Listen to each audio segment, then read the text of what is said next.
Hello, welcome to my YouTube channel, and today I'm going to talk about 7 days in a controversial cabin that faces inside inside the ship.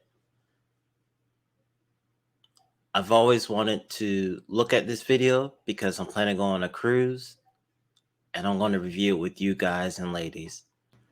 But before we get to the video, make sure you subscribe to my channel and like the video. All right, let's get to the video. In a balcony cabin, you can look forward to views of the ocean and the ports that you'll be visiting. That is not what happened on my last cruise, though, because I stayed in what is called a neighborhood balcony, which, although it did have a balcony, it had no clear view of the ocean. It is one of the most controversial cabins at sea, and definitely one of the strangest cabins I've ever had. I saw and heard some weird things from here too. There are plenty of videos and reviews online that warn other people not to stay in this cabin, but as I didn't want to pay the price of an ocean view facing balcony and this one was much cheaper, I decided to give it a go. I usually cruise in inside cabins anyway that don't have any windows, so I figured this must be a step up from that.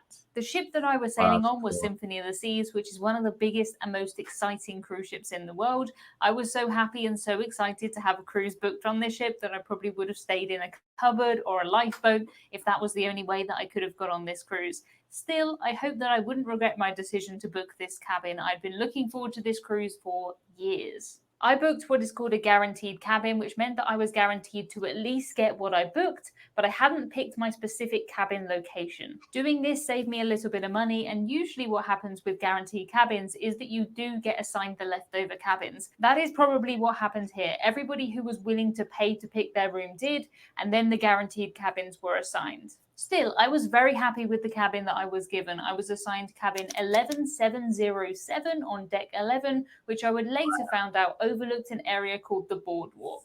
On Royal Caribbean's website, the neighborhood balconies look amazing, and it looks as though they either overlook a peaceful kind of park area or a space with a couple of restaurants and bars. I did worry that we wouldn't have any privacy, but I was so excited to be right in the middle of the action. Looking at the deck plans, I noticed that we were towards the back of the ship, and this meant that we were overlooking the boardwalk instead of the park. I knew that this area was often used for late night parties and for aqua theatre shows, but I hoped that it wouldn't be a problem. I can sleep through most things, or so I thought. When we embarked the ship, we walked into this huge central street on deck 5 and went up the stairs to deck 11 to find our room. Having a cabin on deck 11 did turn out to be great because it was halfway between the inside areas on deck 6, 7, and 8 and places like the buffet and the pools that were on 15, 16, and 17. I didn't take the lift once during this cruise, so I spent a lot of time wandering up and down these stairs. I was very impressed with the quality of the maps and the signage around the ship, which for somebody like me who could get lost inside a paper bag is very important. The closest staircase to my cabin had this giant painting of Mario, which made it very easy to find. I would just walk up or down the stairs until I found Mario, and as long as I was at the right staircase, I was fine. My first impressions of the cabin were very good. It felt spacious, and I loved this big sofa area to the side.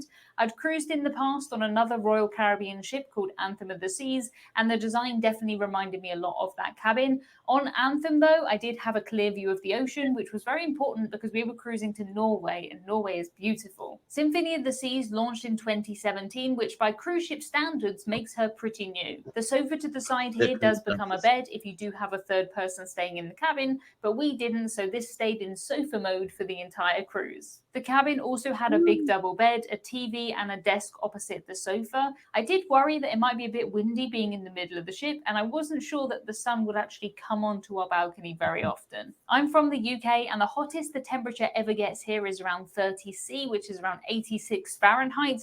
We had temperatures hotter than that every single day of this cruise, and a humidity that I do not think humans should exist in. It was such a relief to put down my bag that I've been carrying since 5 a.m. I travelled from London to board the ship in Barcelona, and rather unsurprisingly, the first room that I needed to visit was the bathroom. I put my phone on charge using one of the plug sockets here on the desk, and I went to have a look around. The bathroom was fairly small, but the shower area was large, and there was space for everything that we needed. I liked the design, and later in the cruise, I would find out that there was a nightlight in here, which is always appreciated by me. The biggest complaint that I'd heard about this cabin cabin pre-cruise was that there was a lack of privacy on the balcony because of the cabins that are opposite. Walking back into the room from the bathroom, and this was immediately obvious. I realized that anybody in their cabins or on their balconies opposite could see into the room, and I could see into their rooms too. I was amazed by just how messy some people leave their cabins, but live and let live, I say, unless they're that expecting little the cabin stewards to thing. tidy up after So them, in adorable. which case, no, that is not cool. It reminded me of how river cruise ships will often dock side by side. When that happens, though, you are only a few centimeters from the opposite cabin, and that is really weird when you're not expecting it. I went outside to have a look around, and I was excited to be able to look down into the street that was on deck 8. This is the first time I'd seen this area, and the huge slides and the glass windows of the lounges and the restaurants was very impressive. I did see this in there later, which with no context is pretty scary. It turns out that this is a restaurant called Wonderland, and it is an Alice in Wonderland themed restaurant. I suppose in that context, the Mad Hatter Man does make sense, but when I first saw it, it was really weird. I hope that I would be able to get used to not using my balcony as a private space. I wasn't planning on doing anything that I didn't want other people to see, but it would be so easy to come out of the shower in a towel and just forget, or to kind of lay on the bed in the evening. Usually when you Comment down below. Have you guys ever seen a clown on your cruise ship experience before? Let me know down in the comment section. cruise, the only thing opposite your balcony is the sea, so it isn't really something you have to think about. I do like to sit out on my balcony and watch sailways, and the fact that the sea is so far from my cabin was very different from anything I've ever experienced before. At this point, it was pretty quiet out, but that would change soon. It wasn't long after this that our luggage arrived and we unpacked. There was loads of storage in this cabin, and there were tons of drawers by the bed and over by the mirror. There were 2 areas for hanging space, and we didn't end up using half the storage space that we had. It would be a little bit different if there were more than 2 of you in the room, and perhaps we were cruising somewhere colder, but for us, all that we had were really light summer clothes that didn't take up much space. I put my suitcase in the bottom here, and I would put my dirty clothes in there at the end of the day, and also normally midway through the day, because it was so hot that every time we went outside, you had to have a shower and change your clothes. This did mean that my bag basically packed itself throughout the cruise, though. We were actually in the cabin for Sail Away, but we missed it completely because there was just no way to tell that we were moving. The ship didn't feel like it had moved at all, and we never felt any movement in this cabin, which was great. We did have fantastic weather, so that may have had something to do with it, but we never felt any vibrations or any juddering. We did experience one negative of being located behind the funnel, but more about that later. It wasn't long before I noticed the first person zip lining past my cabin. That is such a bizarre sentence to say, but it is 100% true. There was endless entertainment that we could watch from the balcony, and I was looking forward to seeing one of the aqua shows. The area at the back is an aqua theatre where they do shows that include diving and dancing, and I'd seen a few little preview clips online before the cruise, which just looked so cool. The first night of our cruise, we watched Hairspray in the theatre and we had an early night. I don't remember there being much noise outside the cabin, but to be honest, I was exhausted and I fell right asleep. This cabin definitely did get noisier as the cruise went on though, and I wouldn't recommend it if you have children or you're somebody who needs silence to sleep. The bed was incredibly comfortable, and I was lucky to have a plug socket by my side as there wasn't one on the other side. Because I'm from the UK, I use an adapter, and the adapter was dangerously close to the light switch that controlled the main lights for the room. Being able to get into bed and to turn off the lights was fantastic, but I was always nervous that one wrong move and I'd turn on the lights in the middle of the night. Luckily, I didn't though. Over by the desk, there were more sockets and USBs. There was a little bit of storage space down by the bed too, and the TV had access to all the things that I like to look at, like the daily schedule and my onboard account. I usually don't watch much TV when I cruise, but it was nice to have the option. I did find an interesting show on about the history of Royal Caribbean. The oldest Royal Caribbean cruise ship that I've been on is called Song of America, who's currently sailing as the Celestial Olympia. She was built in the 1980s, and the difference between that ship and Symphony is just bonkers. A little later in the cruise, we went to the silent disco that was happening down in the boardwalk. It started around 10:45 and we left a little bit after 11. It was called a silent disco because everybody has these headphones on where you listen to music, but it definitely was not silent. From our cabin, all that we could hear were hundreds of people singing Justin Bieber or they were dancing to Gangnam Style. It was weird, but I enjoyed it. I loved sitting on my balcony and watching everybody dance. It was funny and I felt as though I was still involved in the party, but from my balcony, which was nice. If you were trying to go to sleep though and you couldn't sleep with noise, I don't imagine that this would be as entertaining. The door did block out most of the sound, but I could still make out every single word from inside the cabin, and it went on until about 11:45. This only happened one night of our cruise though, and the majority of the noise that we heard wasn't from singing, but it was from music and the carousel. The carousel was only open during certain times of the day and it was free to use, as were the slides and the rock climbing walls and the zip line. The carousel, or I think I would call it a merry-go-round, goes anti-clockwise, and that is your Britishism of the week. Here in the UK, we say clockwise and anti-clockwise. I know in some other countries you say counterclockwise, but that really isn't a thing that's used here. It was really hot during our cruise, and having a balcony that was most of the time out of direct sunlight was fantastic. We probably wouldn't have been able to use the balcony as much as we did if we'd had a traditional balcony with the sun on it, just because of the intense heat. Another benefit of a cabin facing inwards is that everybody just put their clothes and their swimwear out there to dry. You're usually not allowed to do that on regular balconies because it might blow into the sea, but we didn't have that worry. Worst case scenario, they'd blow down and onto somebody below, but there really wasn't any wind in the middle area, so that never happened. Because it was so hot during our cruise, there were a few days when we stayed on the ship. I was working while I was on this cruise, so I'd bought the internet package, and me and my laptop spent a lot of time sitting on this balcony. One thing that I hadn't thought about pre-cruise was that there would be music from the Aqua Theatre during the day. Of course, the performers need to practice. If I practiced for 5 years, I don't know that I would be able to do one of the songs that they did,